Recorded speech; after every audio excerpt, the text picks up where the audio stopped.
Thank you. And thank you for those kind words, especially about my father.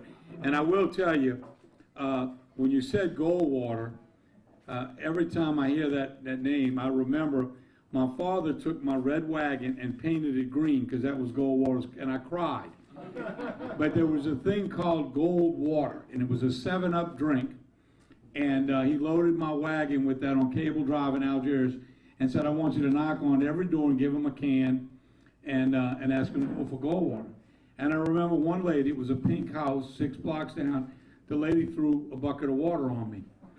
And I've never seen my mother raise her voice. She went down and dragged that lady out of the house and gave her a piece of her mind about Goldwater and other things. And one of the great memories of my first campaign.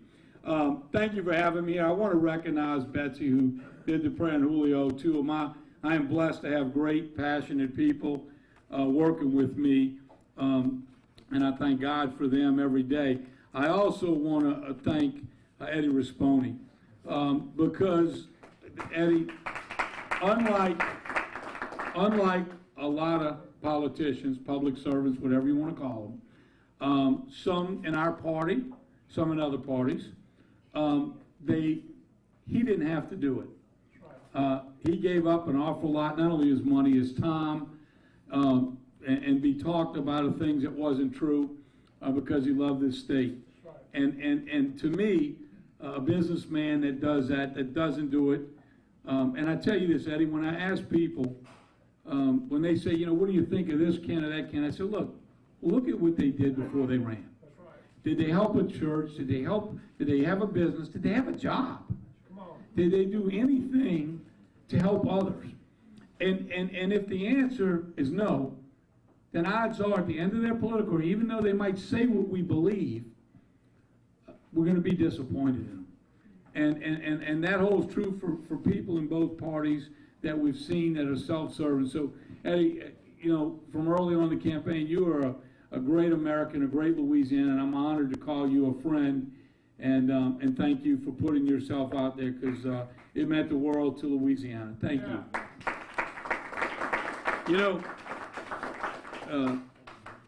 I want to mention, we recently had the anniversary 4 years ago of the passing of Nancy Reagan, and I put a quote on Facebook.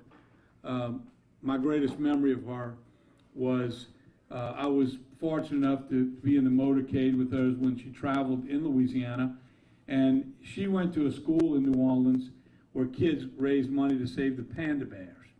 And she was sitting on the floor talking with these kids about their dreams, and they tapped her on the shoulder, and they said, you've got to go now. The teachers are waiting at the convention center. You're 20 minutes late. And she said, oh, no, the teachers can wait. These kids have the rest of their life. And she spent an extra 45 minutes with those kids. Wow. And it showed the kind of first lady she was, her love and passion for the kids. And I never forgot that. And so I like to always recognize on her birthday, the day of her passing, and her birthday, all the great things she did for our great country. We had a meeting this morning with the governor and many of the tourism leaders about the virus that was detected in New Orleans yesterday. That gentleman is at the VA hospital. I heard that got out. We wasn't supposed to say where he was, but somehow he got it out. And we're concerned. We've had 3 conventions cancel on their own in New Orleans, but more importantly, the business traveler is down substantially. Southwest is at down 40 to 50%. We've seen cancellations in small business meetings, and businesses are saying to their employees, don't travel. And that is going to have an effect on all of Louisiana. But this is a time of year in Louisiana when many of the businesses that make it in the tourism industry make their money to last through the summer. So every year we see restaurants and businesses close because they don't make it through the summer. And this year is going to be extremely tough if this trend continues. Now, you know, we're going to refocus our tourism efforts for the foreseeable future. We've canceled all of our overseas markets. We did that when it first came out. And now we're going to focus on a drive area, but more importantly, we're going to focus on Louisianans and ask them to staycation. Go out, be safe as you can, wash your hands, keep a distance, cough in your arm. But let's support our local businesses and restaurants. They're going to need our help more than ever. Now, one of the questions asked this morning is, are we going to call a state of emergency?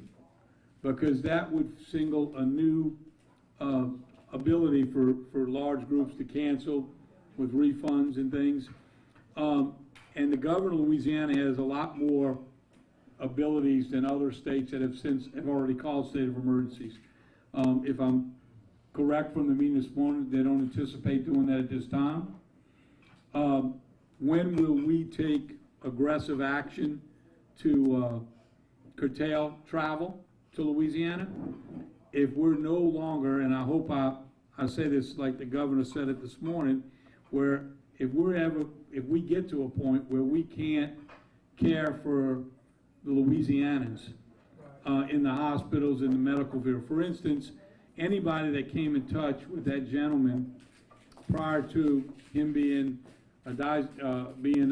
certified to have this virus had to go home for 2 weeks.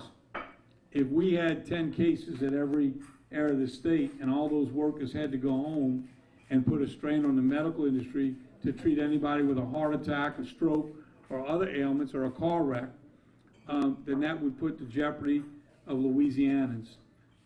And so at that point, we would have to take drastic action.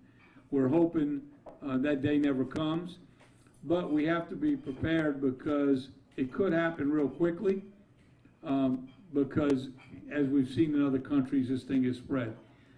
With a lot of prayer and some hopefully good preparing and washing your hands and washing down things at public areas and asking the elderly or the sick to stay out of large gatherings. Hopefully we'll get this through this thing with maybe little or minimal impact to those affected. But as always, we prepare for the worst and hope for the best. We will be finding out probably in the next, everybody keeps calling about Jazz Fest and Lafayette Fest and French Quarter Fest. The Lafayette and the French Quarter Fest obviously will be made on a local level. I believe the Jazz Fest has a conference call this evening with the owners of that fest, which actually have taken the other two fests that happened in California and pushed them back to October. But they have not made any plans or any decisions on Jazz Fest at this time.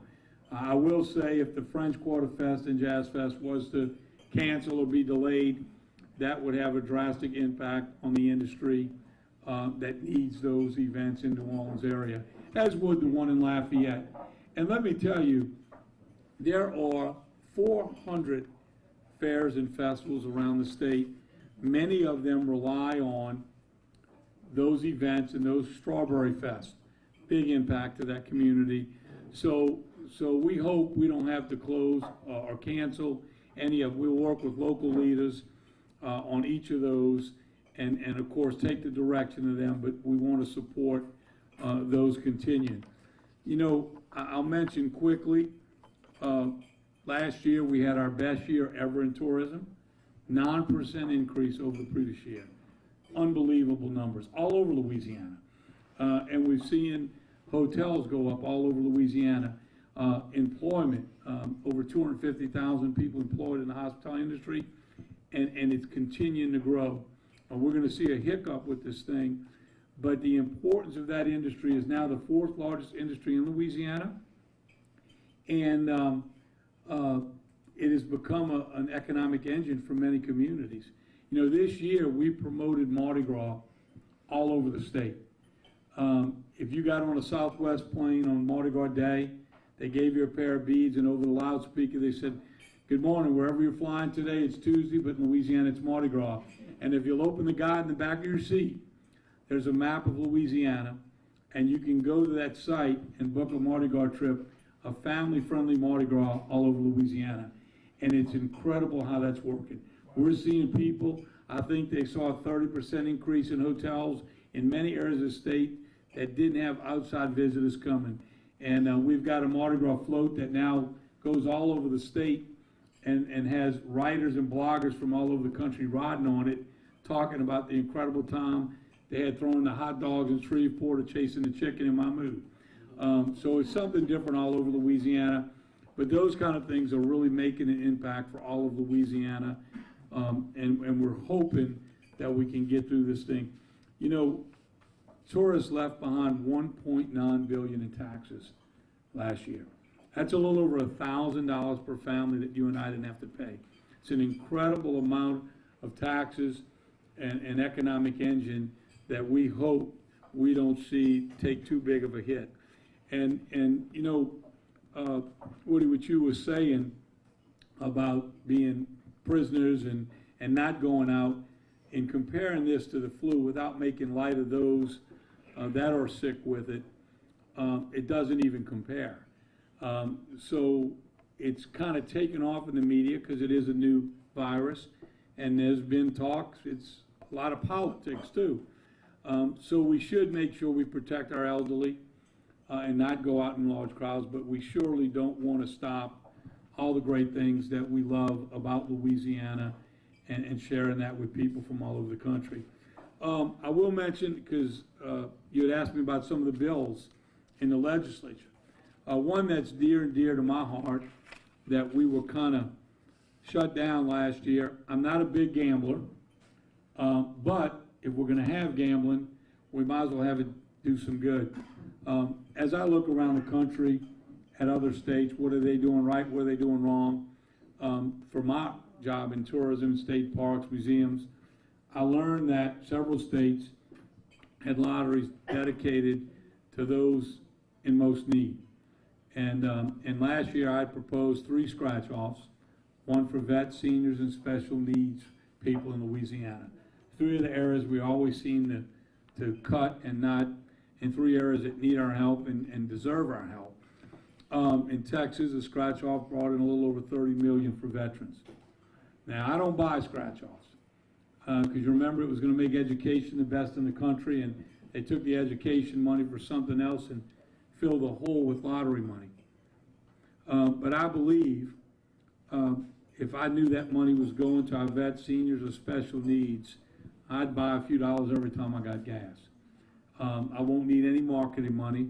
We just like the opportunity to give people a choice. I don't think anybody walks in and says, I'm here to get 3 of those scratch-offs to help education. Give me 3 of those. And through this process, when I show the legislatures, how do I say this nicely? Well, let's say how much money the lottery board is spending on salaries, consultants, and other things. I think it's over $7 million, more than I spend in my whole, and another $7 million to promote the lottery to get you to gamble, and some of the perks that come with that are, I'm embarrassed about it. And when I complained, I was told that's not tax dollars. Well, I disagree. Any money that comes out of the pockets of Louisianans could be better spent, should be better spent, and we need to look at that like we look at any department or anything, and how that money's spent for the greater good of Louisiana. You know, I know there's many bills to deal with the gambling. A lot of questions about one in the certain parishes that are looking at to have a racetrack or a casino, one that just gives the people a right to vote whether they want sports betting or not. And I think, you know, a lot of people ask me, why did it have so many problems in the last session? And whether you're for it or against it, we lose a tremendous amount of business to the Gulf Coast because of it. And my recommendation was, if you want to try to pass it, put it to a vote of people before you start fighting about who's going to get it and who's going to make money off of it. Because the minute you say you're going to get it and you're not, you just created a group that's going to be against you. and you need a vote of the people before you do anything. And I think the people can decide whether they want it or not. And then if they want it, then we can figure out the best way to implement it, where, how, and who it serves, instead of fighting that battle out and dividing the people for or against it early on. I do want to mention a couple other things that we're doing. If you haven't seen Songs for Survivors and what that means to our veterans, we were able to secure a grant, Art Therapy for Veterans. And for those of you that know me, I have absolutely no talents. I can't sing, I can't play an instrument. So I came back and got with our arts people, and they did an incredible job. They got a songwriter and a therapist, and through the VA we got 12 veterans that were suffering. And they got in the room and they talked about their pain and their suffering, and they wrote down all these words and phrases, and they put it in a song. And the first song was so beautiful, it's on its way to Nashville to be recorded. Now we're on our 5th group, and I'm telling you, I wish I had a video to show you today what it's meant to these veterans. But it's been so successful. The Endowment for the Arts came in for an all-day workshop in New Orleans recently with 2 generals and all branches of the military. And we came up, showed them how we did it, why we did it, and I believe the Endowment for the Arts is going to fund these things all over the country. But the most important thing I brought out of this was one young lady that they interviewed said at night when she hurt so bad she can't sleep and she doesn't want to bother her family or her friends, she can now tap her phone and play that song and know she had a part of making something pretty beautiful. And so it is making a difference in many of our veterans, and we're going to continue it all over the state as long as there are veterans that want to participate. And some of them sing pretty good.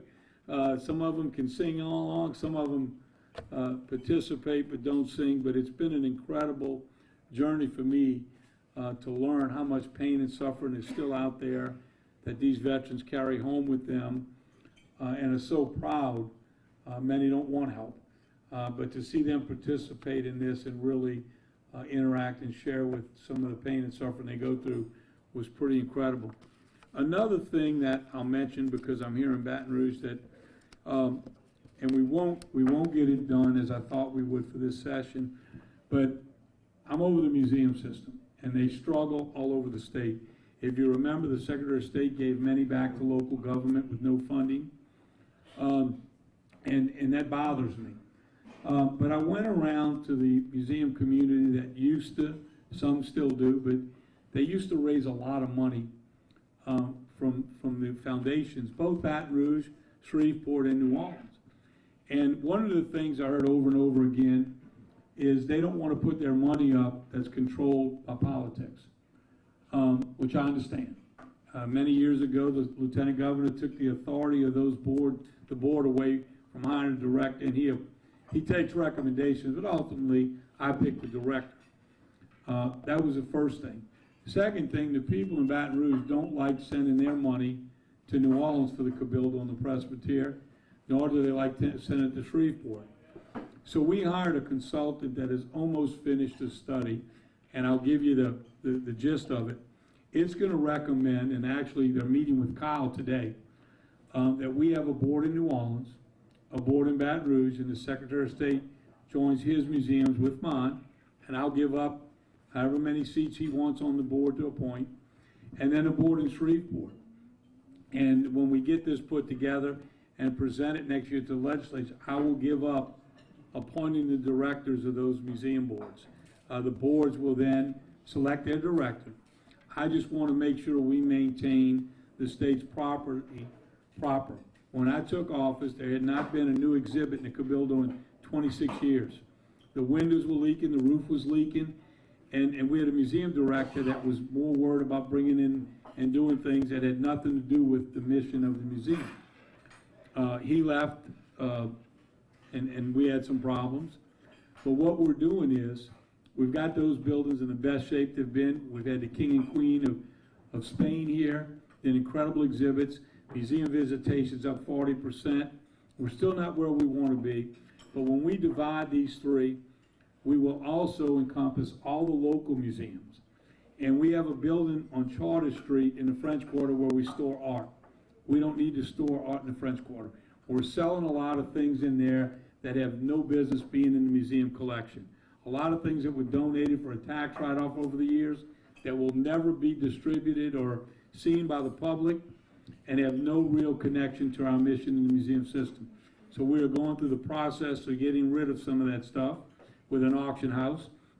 We will put that building in commerce with a long-term lease, and we will use some of that money, much like we do with the arts grants, the musician grants, the grants for fairs and festivals, where we can help support all these museums in the state that are desperate in need of help.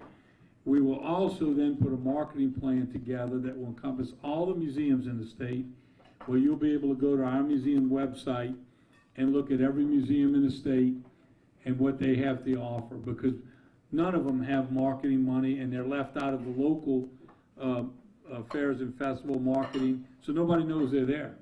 And we have incredible people all over the state that have a love and passion for those incredible treasures at every one of those museums. So there's light at the end of the tunnel. I think next year we'll be able to have the comfort level of having everyone understand this is for the greater good. Somebody told me the other day, I've never seen an elected official give up control of anything.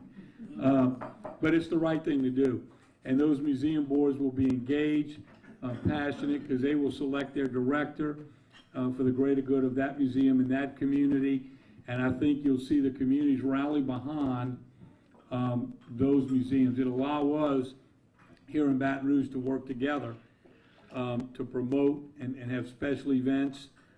You know, I'm not set up personally to oversee day in and day out. Neither is Kyle to do that for the state capitol and the old governor's mansion, which is kind of out there on its own. But we'll encompass all of those under one group that will have a love and passion for keeping those museums. And with that, I don't know where I'm at in time. Do I have time to take questions? And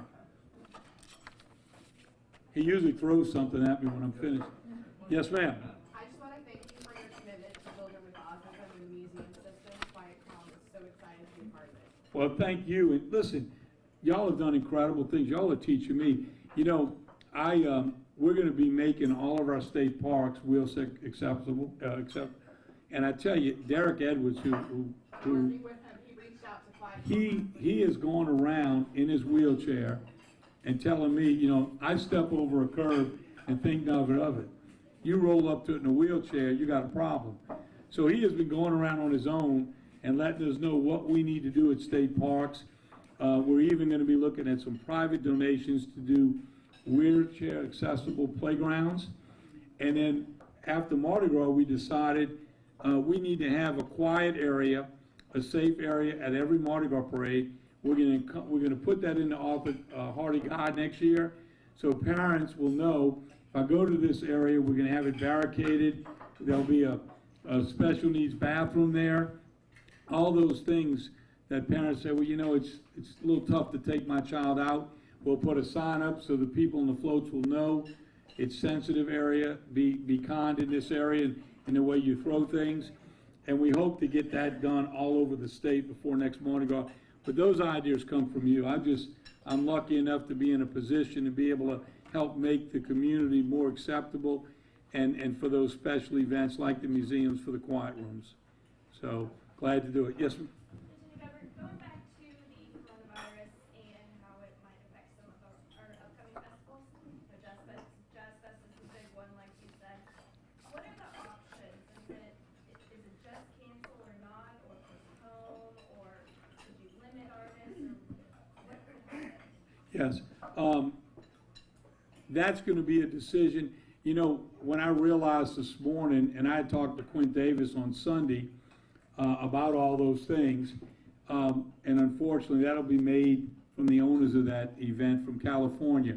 Obviously, we wouldn't want to, you know, there's so many events scheduled every weekend of the year here. If it is moved, it would affect other things.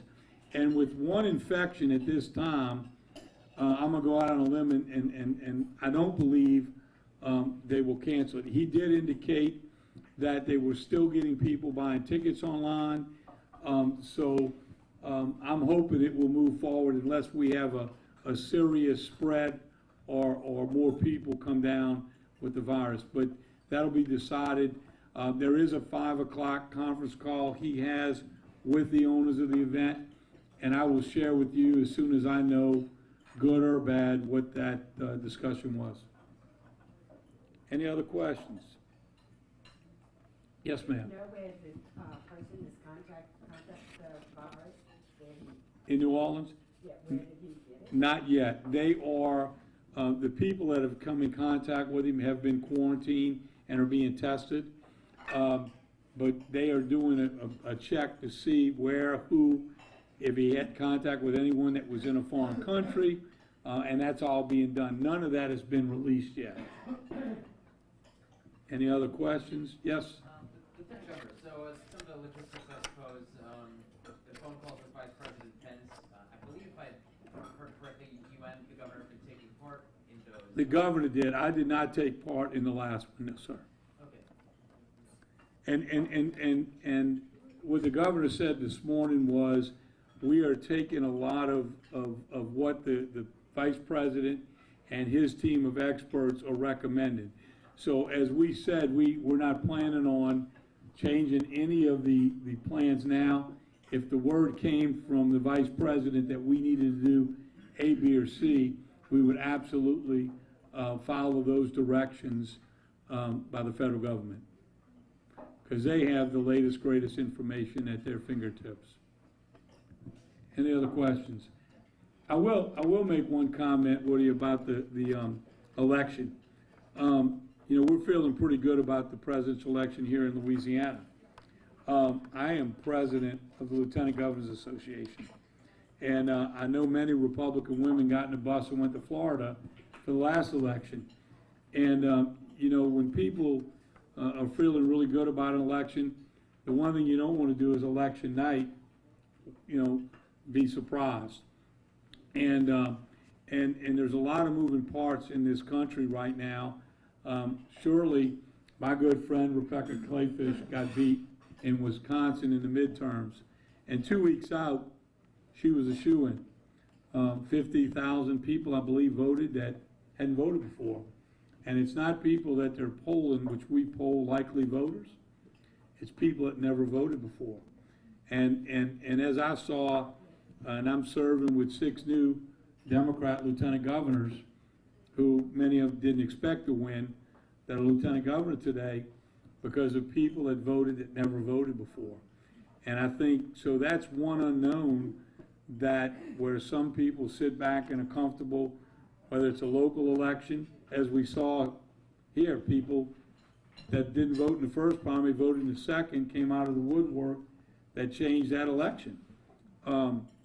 That's something that I don't have an answer for, but I know it's something that's being talked about all over this country in many Republican parties. How do you adjust or excite people that are looking at just the likely voters polls, like here in Louisiana? So just be aware of that, because it's going to affect the outcome of many races across this country, and surely we don't want to be disappointed on election night. We've been there, done that. So just be aware of that, because I don't know how you factor in those unknowns, but surely it's going to play a part in these elections coming up. Thank you all for having me today. And wash your hands.